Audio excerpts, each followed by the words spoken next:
Hey guys, Corey here with Crawlbot. Just wanted to do a quick unboxing so you guys see exactly what you get. So you're gonna get nice waterproof case, dustproof case. It does come with the caster wheels and a luggage handle at the top.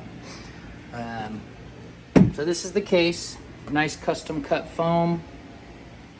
What you're gonna get is you're gonna get the bot, the controller, one 5,000 or 6,000 amp hour battery.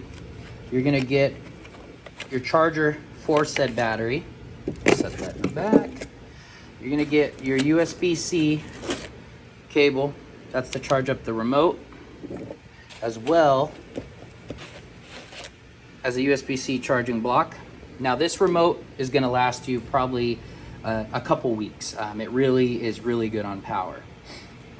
Next, you'll have your two antennas for the radio. We'll set those to the side. And of course, the controller. So, quick setup. You're gonna take your battery, you're gonna pop it in, clip it in. Your on-off button's right there.